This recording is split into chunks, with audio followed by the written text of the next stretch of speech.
El poble de Portbou alberga diversos llocs emblemàtics de la memòria històrica, l'exili i la frontera, l'estació del tren, el coll de muntanya i el monument commemoratiu al filòsof jueu alemany Walter Benjamin.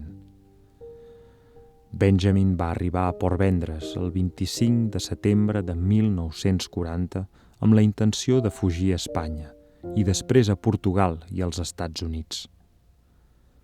Es va donar a conèixer a Hans i Lisa Fitko, una parella alemanya que s'havia unit a la resistència contra el nazisme i que van poder ajudar-lo a creuar la frontera clandestinament. Walter Benjamin patia múltiples malalties, tenia una afecció cardíaca i prenia morfina per alleujar el seu dolor. Liderats per Lisa, juntament amb dos altres aspirants a refugiats, la fotògrafa Henny Gurland i el seu fill Joseph, el grup va prendre un camí de contrabandistes d'alta muntanya, el camí Lister. Després d'una extenuant caminada d'unes 10 hores, van arribar a Portbou. En arribar, la policia espanyola es nega a validar els visats de trànsit de les persones apàtrides en virtut d'un decret recent del govern franquista. Els refugiats seran retornats. Tanmateix, se'ls va permetre passar la nit a Portbou abans de ser expulsats l'endemà i lliurats a la Gestapo, que tenia una forta presència a la ciutat. A la fonda de França on s'allotjava, Benjamin, desesperat, es va suïcidar aquella nit amb una gran dosi de morfina. En una carta adreçada a Henny Gurland, va escriure els seus pensaments al seu amic Theodor Adorno. En una situació desesperada, no tinc cap altra opció que acabar-hi. És en aquest petit poble dels Pirineus, on ningú em coneix, que la meva vida acabarà.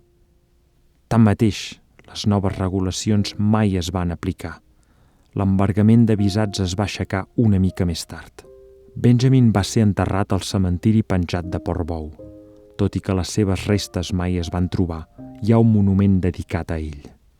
Al costat del cementiri, dissenyat per l'escultor israelià Danny Caravan, s'alça Passatges, una obra d'art ambiental composta per diversos fragments escultòrics integrats en l'entorn circumdant. La construcció del monument va començar entre 1990 i 1994 per commemorar el 50è aniversari de la mort del filòsof. El monument central presenta una entrada que s'obre a un túnel amb una escala de parets d'acer, construïda sota el penya-segat, que condueix a un panell de vidre sobre el mar. Ens enfonsem lentament, pas a pas. El so dels passos es barreja amb el trencament de les onades a sota. El túnel es converteix en una caixa de ressonància, tant tàctil com audible. Hi ha una sensació definida de vertigen en descendir al buit en una foscor relativa i amb un resultat incert. Al final de 69 esglaons, un panell de vidre ens impedeix caure al mar remolí. Hi ha gravada aquesta cita de Benjamin en 4 idiomes. És una tasca més àrdua honorar la memòria dels éssers anònims que la de les persones cèlebres. La construcció històrica es consagra a la memòria de les que no tenen nom. Sembla que encara hi ha 18 esglaons inaccessibles més enllà del vidre. Tornant a pujar, es rodeja el cementiri i s'arriba a un promontori amb un cub d'acer, com la resta d'un pedestal dedicat a estàtues, a estatutàries que ja no existeixen. Davant del cub, una tanca.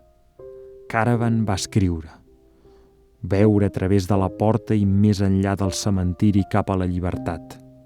La tanca enfosqueix la vista. L'horitzó és il·limitat, però des d'aquest punt de vista, inabastable. El memorial fa referència a la travessa dels Pirineus per part de Benjamin, a la seva obra inacabada, al llibre dels Passatges i a la seva exploració de la memòria i la història.